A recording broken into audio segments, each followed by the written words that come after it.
The story begins in the faraway past when the world was overrun by demon creatures. These creatures were led by a single person. This powerful individual was known as the Supreme Demon Leader. He was the commander of demons, goblins, and all evil supernatural beings. His name was Nura Clan, and his name strikes fear in the hearts of all men. Years go by and that name still remains feared all around the world. In the present, we are introduced to our main protagonist called Rikuo Nura, who is the grandson of the infamous evil Nura Clan. However, he is very different from his grandfather. Rikuo is shy, timid, and small in stature, and while he is the third heir of the Nura clan, he doesn't actually want to claim it. Important to note, Rikuo, unlike his grandfather, is actually 3/4 human, and his yokai side only comes out at night. All the yokai look up to him as their new leader, but he struggles to live out such a future. We see Rikuo setting up a meeting with several yokai demons in his house. He reveals that he's gathered all of them here to tell them not to go into the abandoned building near his school, as he doesn't want any of their troubles to interfere with his school life. Before Rikuo heads to school, he is met by the scary Juuki. Juuki is a very powerful warrior that has deep connections with Rikuo's family. He goes inside to meet Nura, who is now an old man, and they complain about Rikuo being too much like a human.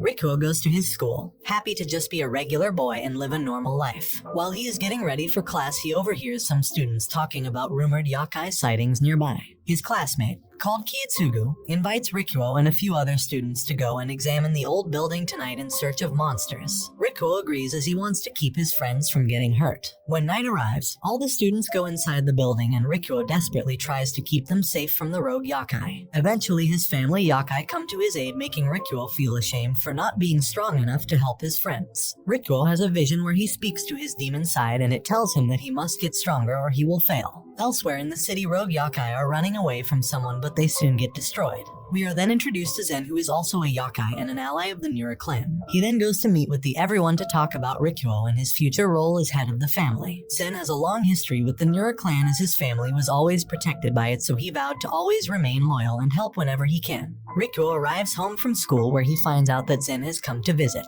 Rikuo has memories of Zen as they used to play when he was just a child. Zen has very special yokai powers, in that he has extremely poisonous feathers that he can shoot off like arrows and kill almost anything. Zen and Rikuo have a chat about his future, and Zen is angry at him for not wanting to commit. Rikuo explains once again that he just wants to lead a normal life and being head of the clan does not interest him. Later in the day, Rikuo talks to one of his demon friends, and the demon explains that many yokai beings are not actually that strong, and they need protection just like humans, which is where the Nura clan comes in. Zen decides to leave the clan home, fearing for Rikuo and his future. On his way, Zen is attacked by a serpent yokai named Hebideyu. This yokai decided to betray the clan and has arrived to kill Zen. But Rikuo suddenly joins the fight to save his friend. The serpent yokai viciously attacks them, and Rikuo transforms into his demon form. He is now a powerful warrior with white hair and a sword, and with ease he manages to defeat the enemy yokai and save his friend.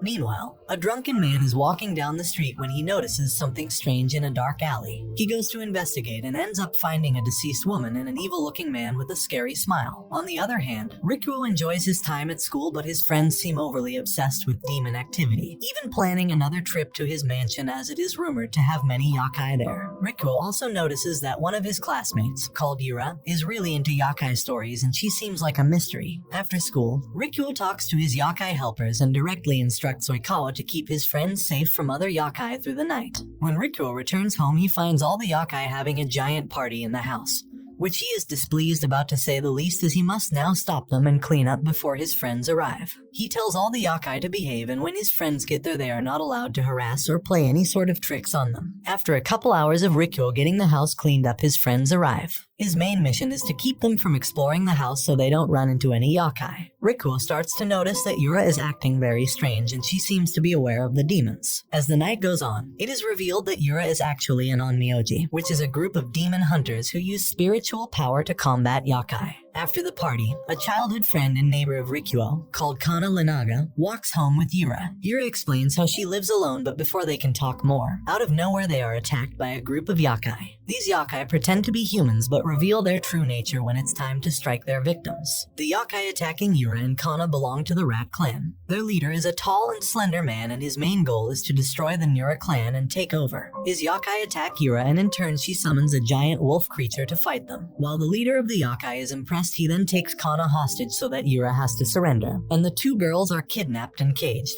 Rikuo finds out what happened and goes to try and save them. When he finally arrives, he meets the leader of the Rat Clan sitting on top of his throne, and the girls are in cages. He demands that Rikuo writes a letter where he gives up his position as heir to the prestigious Nura Clan. Rikuo will lose everything and the evil Yokai will end up taking over. On his way home, Rikuo meets a member of the Yokai cat clan called Ryota Nico. We discover that her clan was brutally attacked by members of the Rat Clan, so Rikuo decides to help her as she is injured and can barely walk. When Rikuo eventually arrives home, he thinks about his next move. He starts to write the letter just like he was ordered. In the meantime, Nico is recovering from her injuries. Rikuo then realizes that if he doesn't do this, his friends will be killed by morning. Soon after, Nico wakes up and prepares her weapons. She tells Rikuo that she is going to fight the Rat Clan on her own if she has to, causing Rikuo's Yokai form to come out. He gathers his loyal troops and goes to save his friends. The Rat Clan begin panicking when they realize just how powerful Rikuo is. After the battle, Yura promises that one day she will catch and defeat Rikuo in his demon form. For a long time, Rikuo didn't use his powers at all, but lately he has been using them a lot more, and because of this he has started to feel sick. Rikuo falls ill and must rest to regain his strength while the rest of the Yokai take care of him. Rikuo's trusted attendant Tsurara nurses him back to health while some friends from school visit him. Kana seems to have a little crush on Rikuo, so she gets a bit jealous when she sees how close he is to Tsurara. The student council president and leader of the paranormal investigation squad, called Kietsugu, visits Rikuo and explains that the paranormal patrol has been seen preparing for a trip to Mount Kana to look for Yokai, and Yura is going along with them. The trip starts normally enough, but it gets dangerous when they arrive at the mountain. Rikuo discovers the mountain itself is the domain of Juki, who is a high-ranked member of the Nura Clan, and was also the one secretly plotting to kill Rikuo. He was behind everything. Rikuo and his friends explore the mountain and soon reach a space where the girls can relax and the guys can search for ghosts. Rikuo knows that they need to be careful as the spirits here will most likely be very hostile. Rikuo and his friends are also joined by Tsurara, who can be very useful in the field. Kana becomes even more jealous of Tsurara and Rikuo, so she decides to join the group on their ghost hunt too. We then discover that Juki has also ordered his Yokai to kill Rikuo and all of his friends. Nezumaru is the one leading Juki's demons, and first they attack Natsumi and Sayori, who are members of the paranormal investigation squad. However, Yura comes to their aid and manages to save them. During the intense battle, the groups get separated and Tsurara is almost put out of her misery.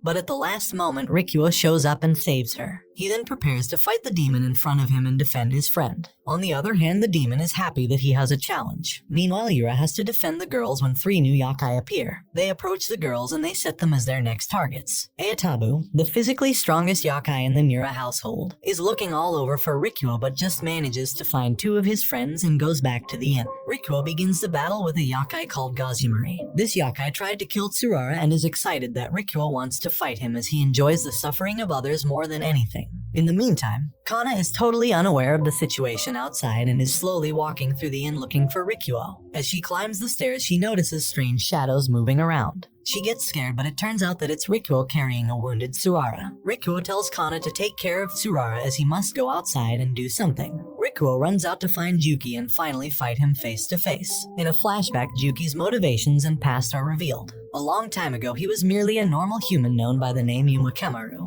He was a noble child and was fantastic at everything. He could master any skill in a very short time and brought much respect to his family. But soon everything fell apart when his father tragically died and his mother left to live out her days in a monastery as she couldn't bear to take care of a child all on her own. Years went by and Yumakemaru had lived all by himself. One day he got news that his mother was sick, so he decided to go and visit her. He had a long journey ahead of him but ever so badly wanted to see his mother one last time. However, on his journey, he met a strange person who turned out to actually be a Yokai. This Yokai was evil and tricked Yumakemaru to go down the wrong path. The path was long and Yumakemaru got lost, but when he finally managed to find his way, it was already too late, as he found out that his mother was already eaten by a Yokai called Juki. Yumakemaru lost his mind and in a rage-filled moment he killed Juki. He could no longer control himself and everyone became his enemy. Yumakemaru was so unstable that he continued taking the lives of innocent travelers. As the years went by, his original name was lost and he became known as Juki. After some time, he met Nururian, who was searching for Yokai to join his family. Juki wanted to fight him too, but he was swiftly defeated.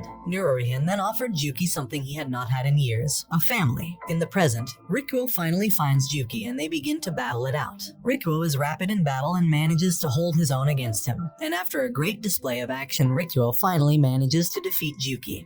but he does not kill him. Yuki begins to feel sorry about his actions as he betrayed the only family he had, but he only did it because he truly thought he was doing the right thing. Yuki is overwhelmed with guilt and decides to take his own life, but Rikuo manages to stop him just in time and tells him that even if he betrayed them, he still thought about the clan and what's best for it. Rikuo then forgives Yuki and tells him to return to the clan with him. He decides that it's time he stepped up and led his clan to a better future. He goes to meet his grandfather and announces that he will become the leader when it's time. Rikuo also declares that Yuki will be forgiven for his crimes and accepted back into the clan, making his grandfather extremely proud and happy, as this means the prestigious clan is in safe hands. Some time passes and Rikuo is getting more and more comfortable preparing to become the leader of his clan. Meanwhile, Kana starts to have some issues of her own. While at first glance Kana seems like a regular girl, her life was actually filled with problems. When she was just 6 years old, she found a mirror that was possessed by a yokai. This yokai was terrifying and had its eyes only set on Kana. The yokai promised that when Kana reaches the age of 13 it will return and take her away forever. That time has now come and Kana gets trapped in a mirror dimension, lost and afraid.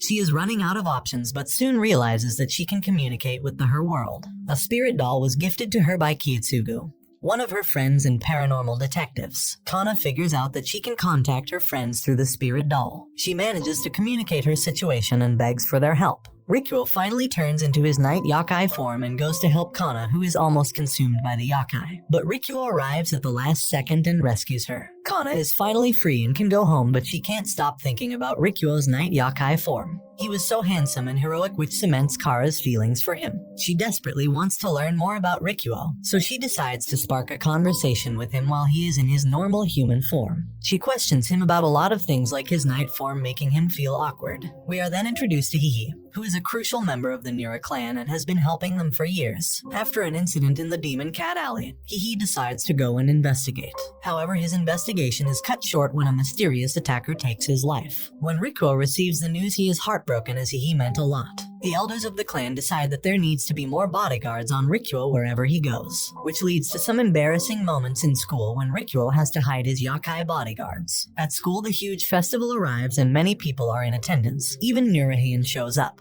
To all the students and people, he is just an ordinary old man. They have no idea that he is the Supreme Demon Lord. Yura also attends, and while she is happy about her school life, she has been having a crisis of faith. She bumps into Nura by accident and the two begin conversing. She is of course totally unaware of his true nature. Yura always thought that demons were evil and must be eradicated, however some things have changed after seeing things that made her think otherwise. Nura tells her that demons are evil and she should be careful. Suddenly a gust of wind is felt and Yura realizes that someone is attacking them. A deadly attack is launched directly at Nura, but Yura manages to get him out of the way. Several cloaked assassins show up around her ready to attack. These are the same people who killed Hihi previously. Yura stands her ground and with her magic she begins a battle with the assassins. It turns out that they are also yokai, but their plans are unknown. During the fierce battle, Yura gets distracted and Nura sees this as his chance. He unleashes his wrath onto the yokai and kills them in an instant. But after he vanishes into thin air, leaving Yura alone. Nura has decided to follow up the leads and find out what is truly going on. In the meantime, Rikuo goes back home where he is met by Tamezuki, the one who is behind the attacks. Tamezuki is very frightening and tells Rikuo that he should prepare himself as he does not have long left. Tamezuki promises that he will destroy the entire Nura clan and Rikuo. Rikuo is getting worried since his grandfather has been missing for a while. One of the yokai called Karasu Tengu is trying to search for the Supreme Commander but cannot find him anywhere. Rikuo is also worried because he now knows that the Nura clan is in serious danger. While drinking tea, he remembers his conversation with the father of Tamezuki, who is called an Yugami Jiabu Danuki, and his promise to destroy the clan. Rikuo decides that he must be brave for his fellow yokai to maintain order and peace until his grandfather returns. Elsewhere, Tamezuki meets with his demon warriors and they form a great plan of attack. Tamezuki wants to take charge of the clans now that the Nura clan has no leader, so he decides to send his yokai warriors into Nura territory. Their aim is to attack civilians so that the Nura clan has no choice but get involved. That same night, strange things begin occurring in the city. Buildings start falling over and people in the park become terrified after noticing the shadows. Yura is also there and feels an evil presence all around. Meanwhile, back at the Nura clan headquarters, everyone is discussing what their next move is. It seems that Tamezuki has decided to slowly take over their territory. So Rikuo says to his fellow yokai that they need to remain staying calm in order to figure out the best course of action. The following day at school, Rikuo is anxious the whole day. He knows that when the sun goes down, the war will begin, and he doubts if he is worthy and capable enough of leading the yokai in a full-scale battle. He meets with Yuka in school and she tells him that strange things have started to happen. The only good news is that so far the demons have not hurt any humans, but soon that might change. Rikuo goes back home with his bodyguards and they watch the sun go down. That same night, Tamezuki shows up with his demon warriors and announces that the war has started. Tamezuki declares that he is the lord of the 88 demon gods and his goal is to become more feared than even the Nura Clan. His demons are terrifying and even the yokai from the Nura Clan are scared of them. Rikuo tries to predict the strategy of his enemy, but before he can do so, a warrior in a red cloak shows up called Shaoe, who is part of the Hihi clan. He tries to defeat Tamezuki and his demons but fails miserably. One of the evil demons shoots fire from its mouth and burns part of the Nura clan's HQ. Tamezuki then decides to leave and promises that next time they will not be so kind and will finish the clan for good. Rikuo promises that nothing like this will ever happen again and he tells his yokai that they must protect their home. The following day at school, Yuka and Rikuo talk once again and she tells him that she feels something evil is coming. Rikuo pretends that he has no idea what she is talking about. Meanwhile, the supreme leader and Rikuo's grandfather is far away in the mountains, planning his next move away from all the conflict. Rikuo tries to spend some time with his friends, but his duties take him to witness a yokai duel. He goes into his night demon form and Yura follows him. When she arrives at the scene, Rikuo is already gone. Tamezuki is now preparing his full-scale attack on the Nura clan as he gathers his armies, with the goal of finishing the war as quickly as possible. Tamezuki and his allies keep talking about the rising of the Shikoku demons. Meanwhile, in his yokai form, Rikuo has a discussion about Tamezuki and the Shikoku demons with the elders of the clan. But soon dawn arrives and Rikuo turns back to his human form. He realizes that if Tamezuki wanted to, he could have already launched a massive attack. So he concludes that something else must be going on and maybe they are planning something even worse. Kiyotsugu meets with the paranormal patrol and it is revealed that he has discovered something very interesting in his yokai investigations. In a town called Yukio, the shrines have been getting destroyed for some time now and there is a theory that a yokai is behind it. We then discover that Tamezuki and his demons have been going into town and destroying the shrines as it is part of their grand plan. Yura has actually also been doing her own investigation and she finds a destroyed shrine before the patrol arrives. Rikuo and Oikawa talk about what might have caused the shrine to be destroyed. Yura, on the other hand, is starting to notice strange behavior from Rikuo, so she starts to theorize that maybe he is having an affair with someone. The patrol group tries to split up and look for clues, but they do not find anything. After a while, Rikuo starts to realize that it's always better to stick together, as it may help him in his upcoming battle with Tamezuki and his forces. Meanwhile, Nura arrives in Shikoku where he meets with Inugami Danuki. This is the supreme commander of the Shikoku region. He has come to talk with him to find a possible solution for his own troubles in his clan. That same night, another member of the paranormal investigation squad called Jiro finds Sadamogi, who is trying to put a deadly curse on Kiyotsugu. Sadamogi is saved just in time by Terurai Oni and Inyuhu,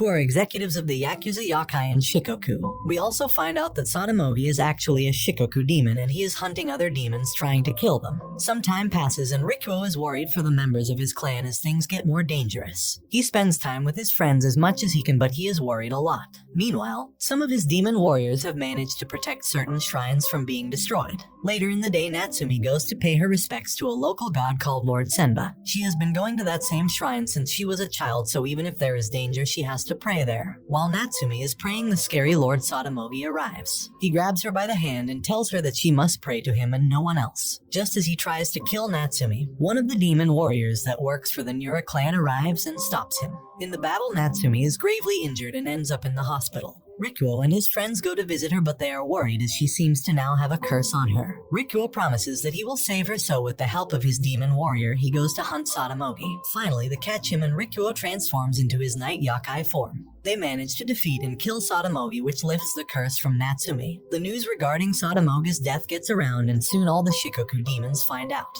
They decide that now is the time to kill Rikuo as he is ruining their plans. They all decide that they must unite and attack at the same time, but one of the Shikoku demons is Inugami and he does not work well with others. He is so focused on killing that he does not listen to their orders and goes after Rikuo on his own. Meanwhile, Rikuo's grandfather is still talking to the other supreme leader, telling him all about Tamezuki and his war. war. Inugami has decided to try to bait Rikuo into coming to him, so he sets a trap for his friends. The Paranormal Patrol Club finds out about another abandoned building where ghosts might be. Rikuo also joins them on their mission, but they have no idea that they are walking into a trap. The kids all arrive in the scary building and start exploring it. Rikuo is still in his human form as it's still daytime. Finally, Rikuo gets separated from his friends and Inugami reveals himself. He tells Rikuo that he will kill him and his friends as humans are not worthy of life. Rikuo's bodyguard Yokai arrives at the scene. Inugami then unleashes his Yokai attacks at Rikuo and his bodyguards. In the meantime, Yura is defending Rikuo's friends from other Yokai attackers. During the battle, Inugami decides to reveal his true form, which is much more scary and deadly. The bodyguards that are helping Rikuo try to fight back against Inugami, but they are no match. Inugami is now too strong for them and he badly injures them.